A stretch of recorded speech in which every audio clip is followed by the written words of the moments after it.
Hey, moms and dads, don't you just love when your child reminds you about a school project at bedtime the night before it's due? With Skylight Calendar, you can avoid those last minute oops moments. It visually displays your family schedule in one place with different colors for each family member, so you can eliminate those last minute surprises that upset your kids. Skylight Calendar is a Wi-Fi connected digital display that syncs seamlessly with all your calendars and visually showcases your family's schedule on an HD touchscreen. You can manage events, chores, and grocery lists on the go with the free Skylight app. This is a game changer for families like ours. And your happiness is Skylight's happiness. So if in 120 days you are not 100% thrilled, you can return it for a full refund, no questions asked. This is a great Mother's Day gift. And right now, Skylight is offering our listeners $30 off their 15-inch calendars by going to skylightcal.com/calm. Go to skylightcal.com/calm for $30 off your 15-inch calendar. That's skylightcal.com/calm. So what do you do if you have a strong-willed toddler? Or maybe you have a child in elementary school. And I know for many of you, your first introduction to the thought that your child might be on the spectrum or neurodivergent or just a strong-willed child came in first or second grade because schoolwork got a little bit tougher. Your child started shutting down. They're not following directions. Now, some of you got really lucky because you got calls or emails on the first day of preschool. And that means your child is very, very bright.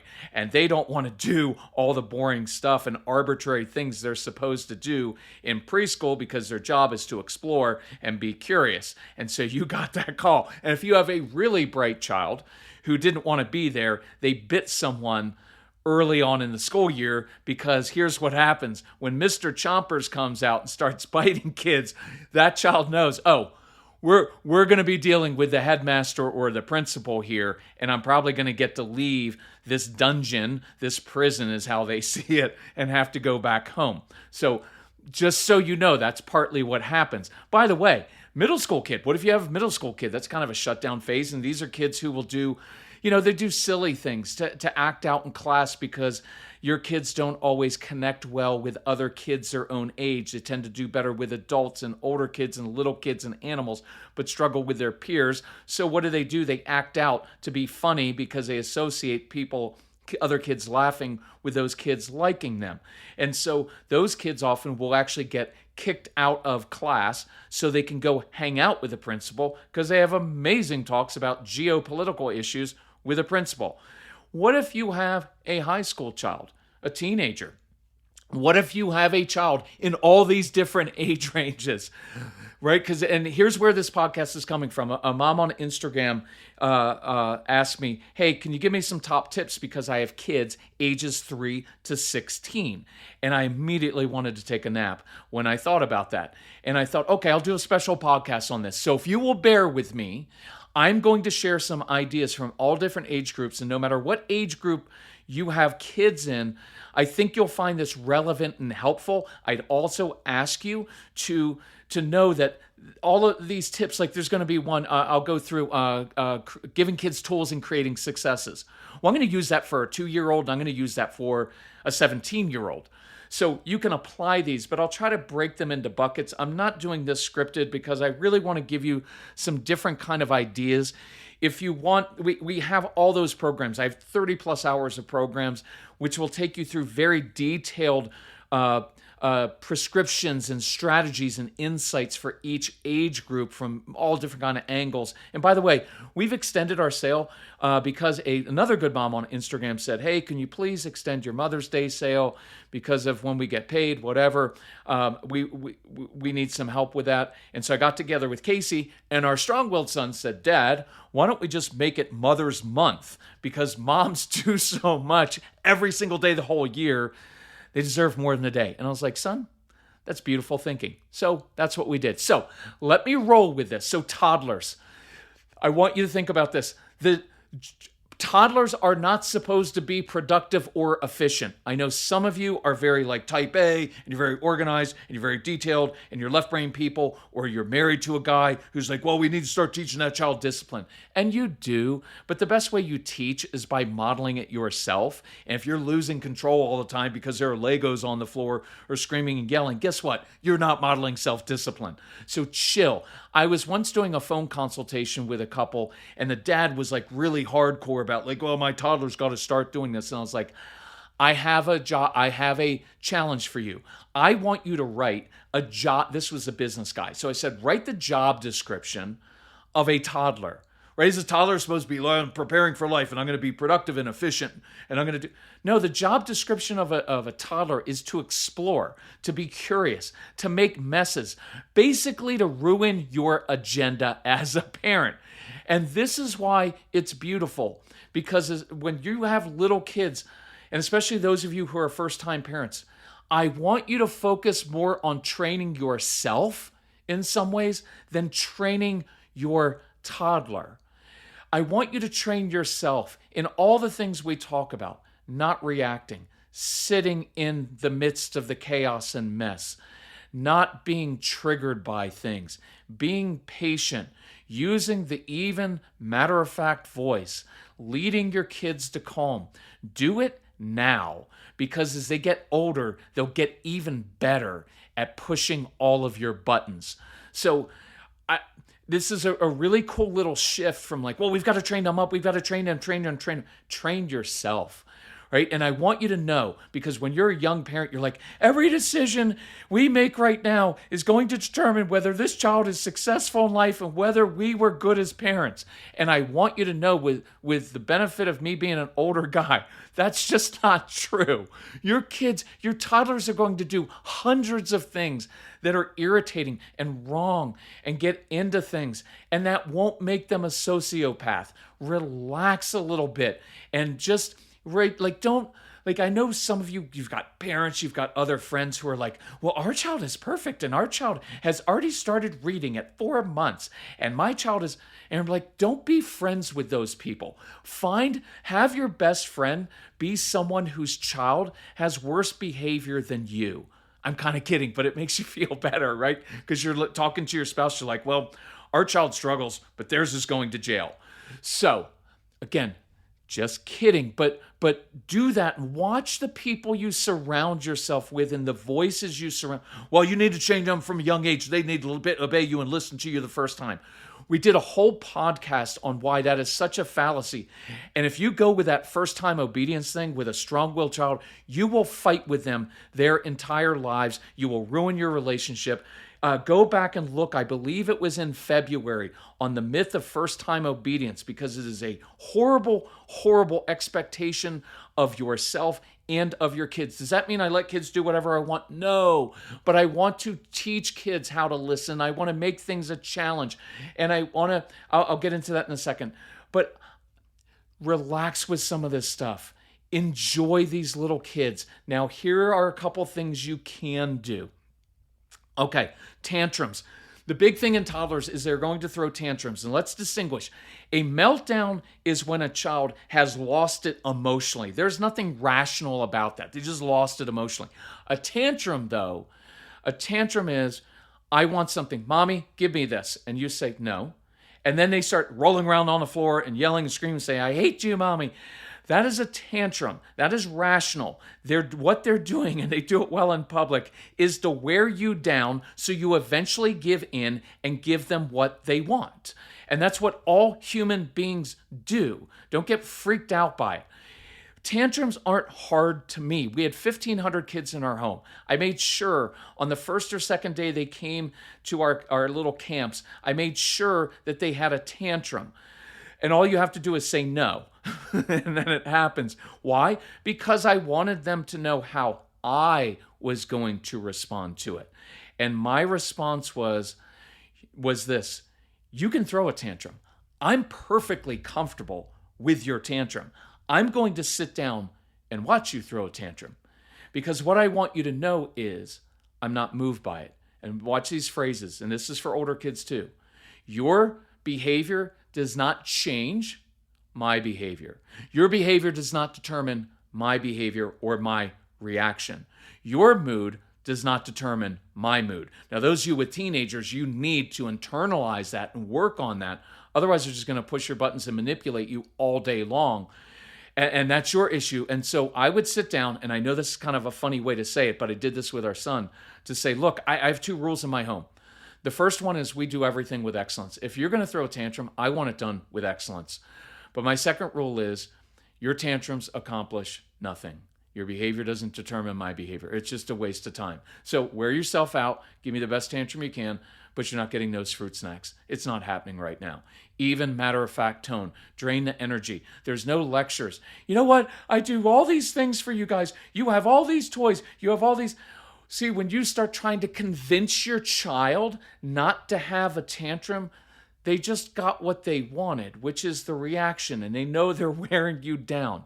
We could probably do a whole podcast on that, but I'm not.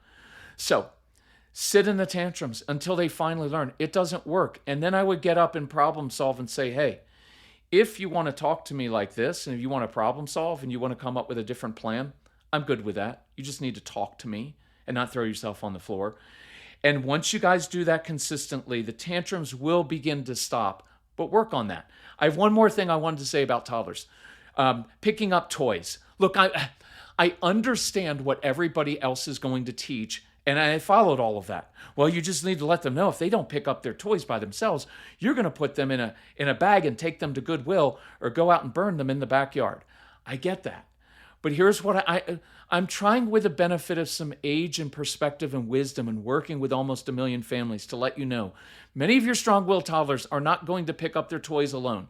And you go tough. Well, if he doesn't learn, right, this is my guy thing. If he doesn't learn how to pick up toys when he's 4 by himself, how's he ever going to have a job? Right? Because we project into the future and think that's going to happen. And it doesn't work that way. Now, do I want you to give your kids stuff? No, not of any age. I don't like giving kids stuff. I like them working for it. I like them having ownership. But what I really want is experiences with strong-willed kids, not stuff. They really want your intense emotional engagement. And that's partly what the toddler's looking for. So here's my gut on this one. Most of your strong-willed kids, toddlers, are not picking up their toys. So you know what I would do? Instead of spending like 15 minutes lecturing and being upset about it, put on some music, get down on the floor, and just know you're probably going to pick up more of their Legos than they do.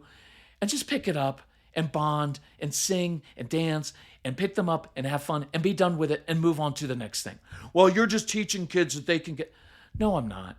It's just you're having fun, you're connecting, you're doing that. So, by the way, if you want to go hardcore with stuff, go hardcore with it. I'm fine with that. Just don't make it personal. Don't take it personally. Don't lecture.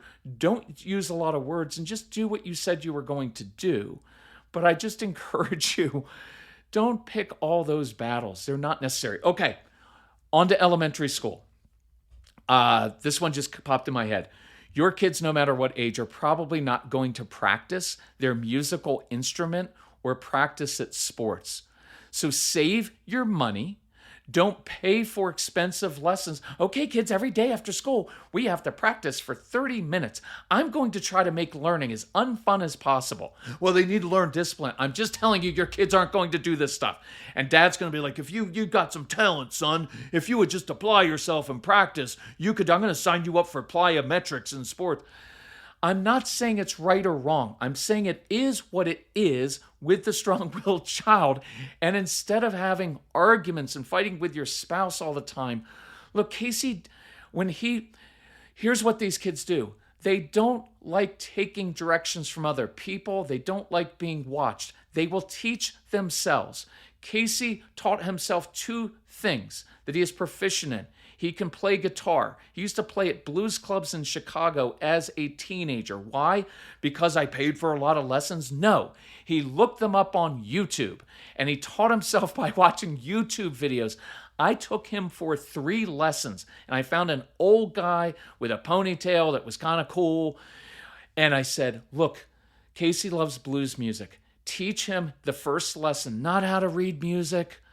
Teach him how to play a few chords from Stairway to Heaven, and you will own my son, because you have to start by giving successes. If you make it too hard at first, kids will shut down, and so will adults. So he started that. You know what else he taught himself? German. Casey is fluent in German. He didn't take one lesson. He had apps on his phone, so when we used to travel a lot, all of our directions for the thousands of miles that we drove were all in German. He listened to German news stations, which was so much fun. And he and he read children's books in German. He is fluent in it, and he taught himself.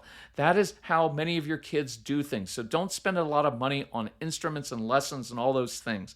Sorry, I'm really just trying to save you some money in fights. Expect misbehavior. People get upset. Well, you can't expect that kids are going to misbehave. Why? They're going to. It is what every human being has done since the beginning of time. And even if you want to look at ancient stories as just literature, as reflecting ancient society of what was going on, look at some of our ancient texts from 4,000, 6,000 years ago about what happened in families, right? One of the first brothers, one of the first stories about brothers ever recorded was one murdering the other one. And then later on, there were brothers who threw their brother in a pit and left him for dead and had him sold into slavery. It's not like any of this stuff is new. Many of you who are a little bit older grew up watching Leave It to Beaver. It was a story of a kid who did dumb stuff every day and got in trouble. So I'm not saying excuse it. I'm just normalizing the fact. And I did a podcast on this of some parents who had left 5 $100 bills up in a cupboard, and their 10-year-old son took 3 of the $100 bills. Stop being shocked about that. I'd be shocked if a child didn't do that. I was more shocked that he didn't take all 5 $100 bills. Right? I'm not saying it's right, but I'm saying stop being outraged and shocked. I can't believe that what my child would lie. People have lied since the beginning of time. Lying isn't the issue. It's because they have impulse control issues. They get in trouble, and now they don't want the consequences, which is why all of us lie. So when I normalize it, then I don't overreact to it.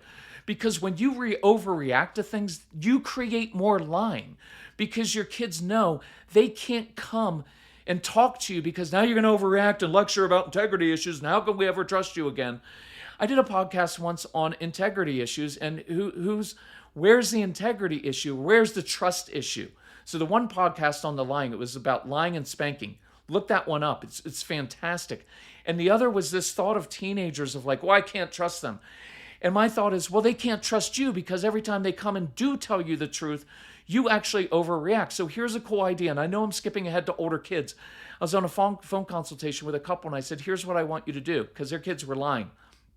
And I said, I want you to practice having them come and confess something to you that they had done, misbehaved or done wrong that week. And so it's twofold. They come and confess something, practice confessing to you and telling you the truth, because that's a habit. You practice it. And I want you to practice not overreacting and lecturing and getting all upset about it. So back to these elementary school kids. They're going to misbehave. They're impulsive kids. And that's why I don't want to overreact, and I want to teach them. So what do we do with those kids? We give them tools so that we create successes. One of 2 ways to handle misbehavior with children. One is you wait for them to misbehave, you catch them, and then you bark out consequences. If you do that again, you're going to lose X. But it doesn't work with the strong-willed kids. And all we're teaching them is to do things wrong so they get all of our intensity. And we never really teach and show them how to be successful. So I would rather proactively say, hey, I know you struggle in this area. I know you struggle to get up in the morning and get ready for school. Sometimes it's an anxiety issue. Sometimes you just don't sleep well, right? Sometimes it'd be a number of different things. But rather than just going hardcore, if you don't go to school, you're going to lose all your things. I give them tools. One of the tools I can give them is, hey, maybe I'm going to wake them up in a different way and say, hey, guess what? Guess where I hid your breakfast this morning? Bet you can't find it. It's outside. Well, that's a tool that gets them up because it's kind of fun for a little kid to go and do a treasure hunt in the morning rather than, hey, wake up. I'm going to stand over you and bark all the 5 things you don't least want to do early in the morning, and then you're going to be in trouble when you don't do it. No, I just created a success because I got them out of bed moving, following directions, problem solving. So I really want you to think through that. That's one of the reasons I encourage you to go through our programs. It comes on an easy app, is that I can go through literally dozens and dozens, probably hundreds on all the different programs of tools to create successes. And what do you do then? Then you affirm them. Hey, good job. Hey, I like how you got ready this morning. Do I always like how they get ready? No, because I have control issues and I want them to do it a certain way. But if they get ready for school on time or they do homework in a weird way, then I affirm them. Hey, fist bump. Nice job. One more for younger kids. When you pick them up from school, many of your kids don't like school. It's hard for them. They're emotionally exhausted at the end of the day. And what do we say? Hey, how was school today? And you may as well say, hey, how was your day at that place where you're on red on the behavior chart, where you struggle with things, especially like kid with dyslexia, where everything's 5 times harder for you than everybody else. Hey, how was it at that place where at lunch you probably sat alone, or at recess when all the kids were playing ball games and you can't do it because you're going to change the rules of the game, cheat or quit, and you're not good at ball sports, and you were left alone. Hey, how was your day there where you feel like a failure? Well, what are they supposed to say? So here are a few options, and I'll give this for younger kids and older kids. One is pick your kids up and give them complete silence.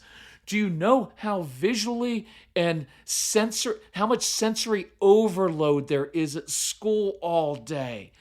And so pick them up, and instead of just going in on them right away, respect them and give them some silence. For some of your kids, give them some earbuds and let them listen to some music or just something they choose.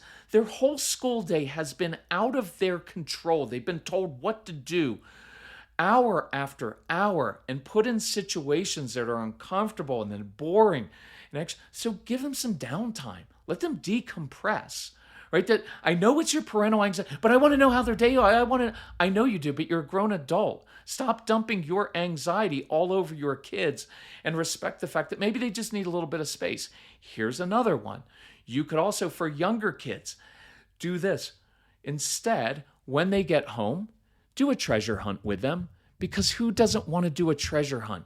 Instead of just like, okay, put your shoes by the door, hang up your jacket. Your kids don't wear jackets, so you don't have to worry about that, do they? In the middle of the winter, strong-willed kids are not going to wear their jackets. So I'm going to save you a power struggle for 18 years.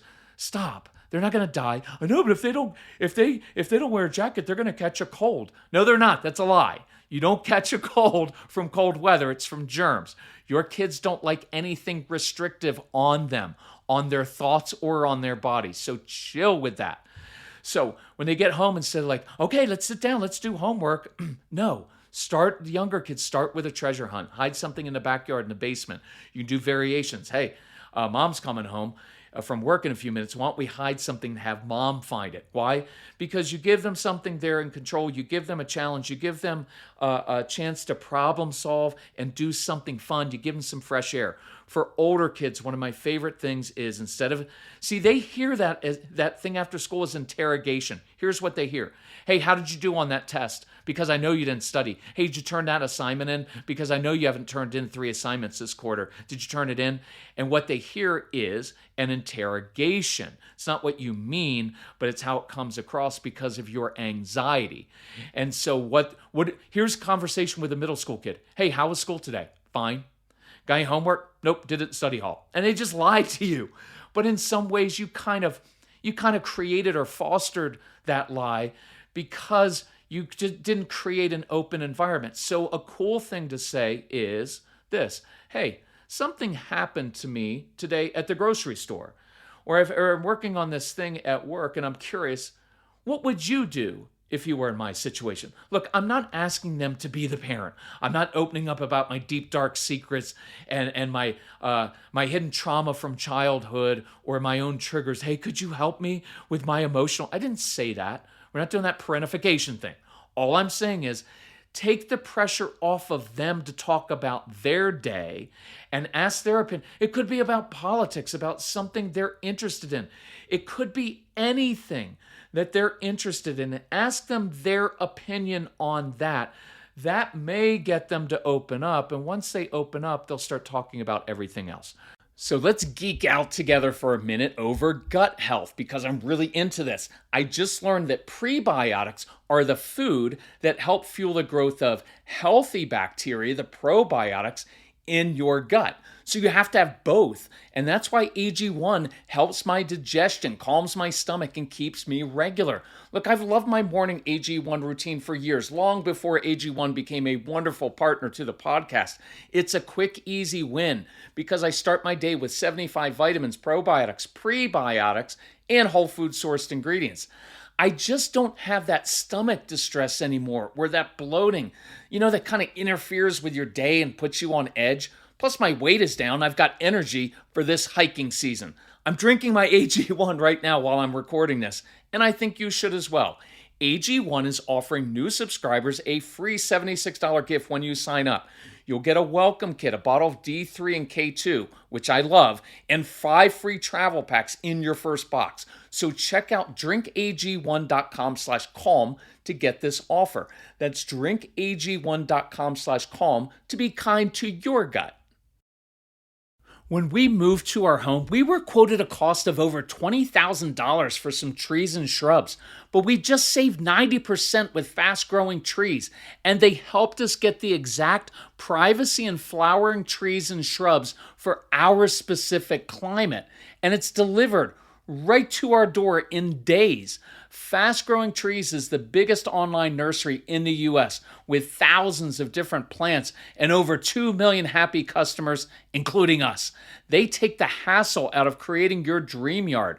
Their Alive and Thrive guarantees ensures your plants arrive happy and healthy. Plus, get support from trained plant experts on call to help you choose and care for the right plants.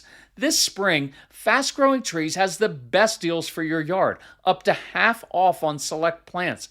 Plus, listeners to our show get an additional 15% off their first purchase when using the code CALM at checkout. That's an additional 15% off at fastgrowingtrees.com using the code CALM. fastgrowingtrees.com/calm. Offer is valid for a limited time. Terms and conditions may apply. Okay, let's move on to middle school. Middle school is tough. If you have a middle school child, especially a middle school age boy, here's probably what he's doing right now while you're listening to that. Sitting in a hoodie sweatshirt, same hoodie sweatshirt he's had on for 18 straight days, and probably playing video games. Because that's what middle school age kids do. It is a shutdown phase. They're no longer cute little kids, but they're also not older kids. They're not teenagers. So they're caught in this hard spot with all the hormones. Look, can you imagine if your kids have social media, and even if they don't, they're exposed to it all. Can you imagine the enormous amount of images and feelings and thoughts that bombard them every minute of the day? It's overwhelming. So key things for middle school. 1, normalize it for them. Normalize them that being in middle school is probably the most difficult, hardest part of their entire life. Normalize that for them because all middle school kids are probably confused and it's a weird time of life. So let them know, look, if you feel a little bit awkward right now and like you don't know what you want to do and things are confusing, good. That's the way you're supposed to feel right now because you're not a little kid, but you're also not, you're not 16 or 17. It's supposed to be like this. And what I know is you're going to be okay. And all your friends feel that way. And even the kids that seem popular, they're just as insecure. There's something about normalizing that lets them know, oh, so there's nothing wrong with me? No, you're awkward. So are your friends. I'm kidding. Don't say it like that. But you can let them know this is hugely important for them. The fact, look, middle school age kids by and large are not usually that motivated. They're not coming home from school. Hey, mom, dad, could you give me some extra chores? Teacher, can you give me some extra homework? I want to show you how motivated I am. They're usually not. And you're going to be tempted to project into the future and think, who is going to possibly marry this child? Who would hire this child? Is he going to be living in my basement till she's 27? Stop with the anxiety. Control your own anxiety and don't project into the future, because what happens is then you get on your child relentlessly. You know what? If you would just apply yourself, which is really unmotivating.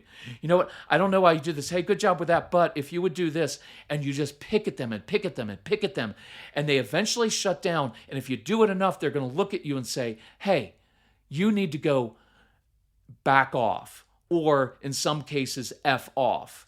And that is when I start to look internally and say, like, okay, something else going on here. I've done that on other podcasts of kids who do say that. I think back in November, I did a really good one on kids who tell a story of a kid who told his dad to F off. I would go look that one up. It is so foundational for your kids. Sorry to keep, look, I'm not sorry. These are free podcasts, and there's wisdom in here that I think can change your relationships. And these, look, this isn't just about changing home life.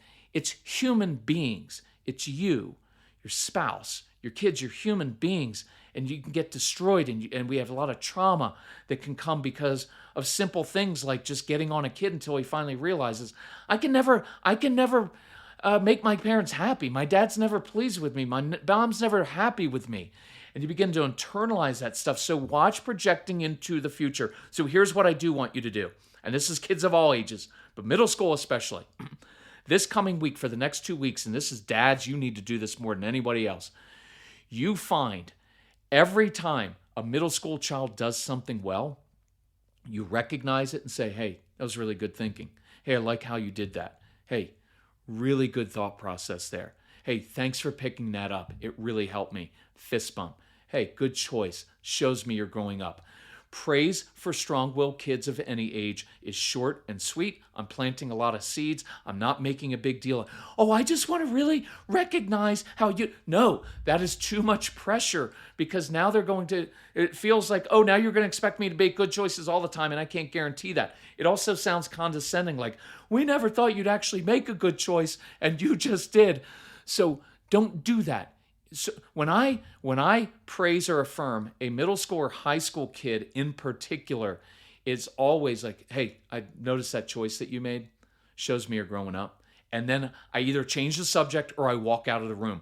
I'm planting the seed. I'm not standing there. It gets very, very awkward, and it creates this weird pressure. Plant lots of seeds for these kids.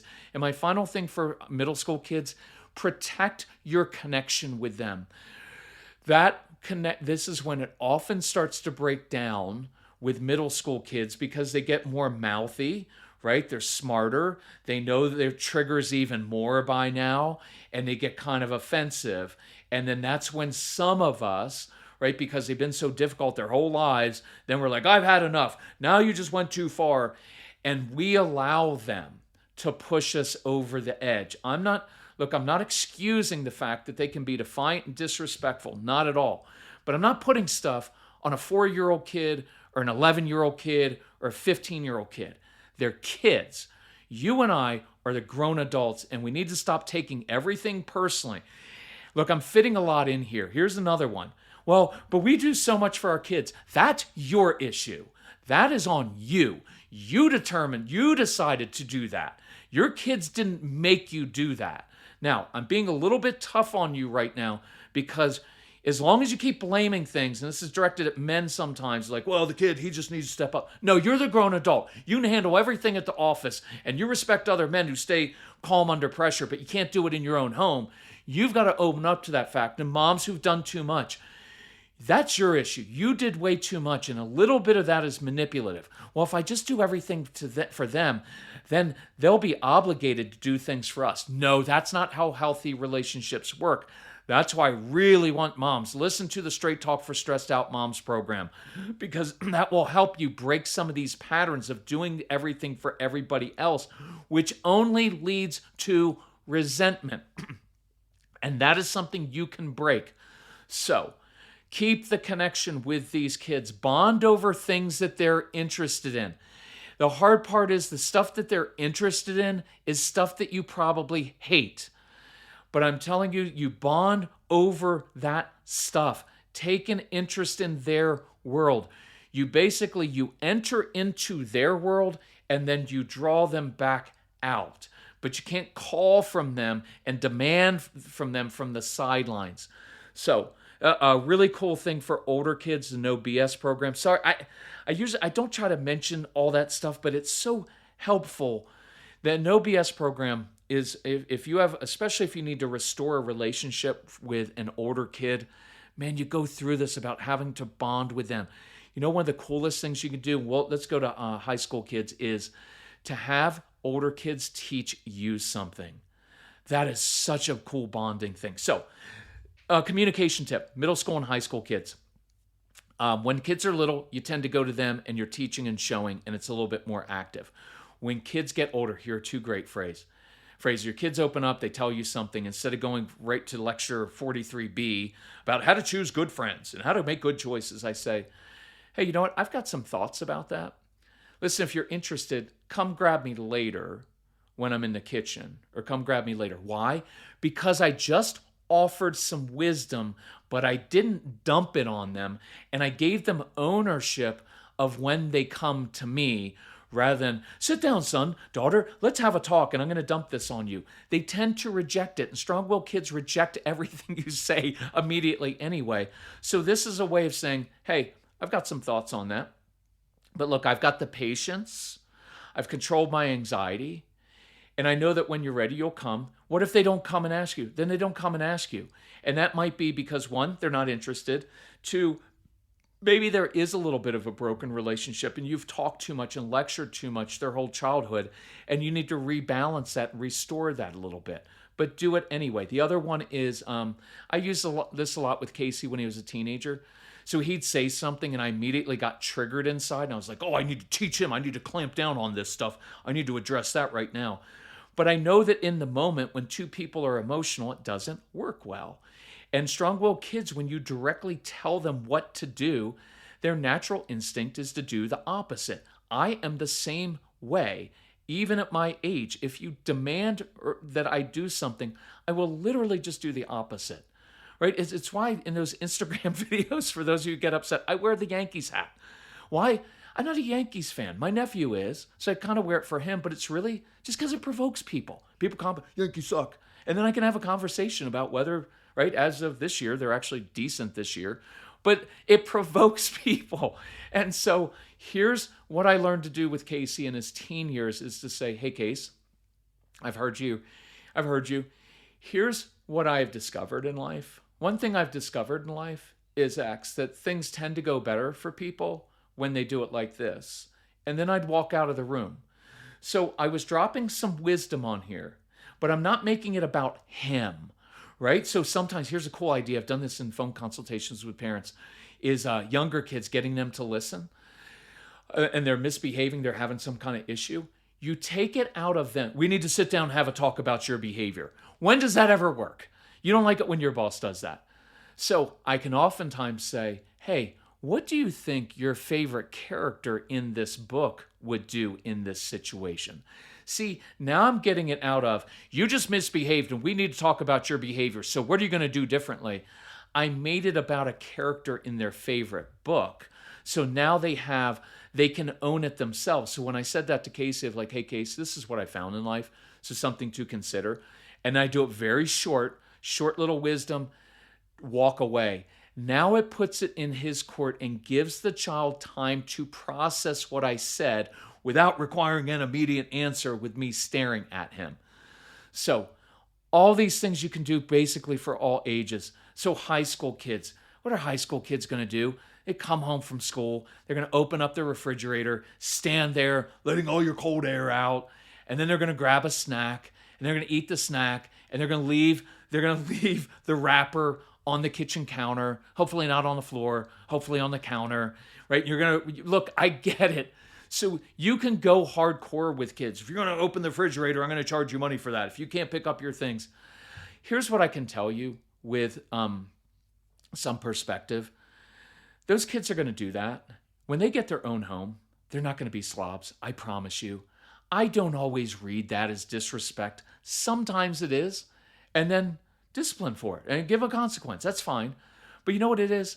They're dopey teenagers. And their world is in the next 18 seconds. It's what happens with their friends in the next 18 seconds. So he's going to stand at the fridge. He's going to open that up, put the wrapper. You know what you could do? You could say, hey, thanks for leaving the wrapper on the kitchen counter instead of the floor, right? Like they're going to look at you like you're weird, but it's better than walking around angry all the time.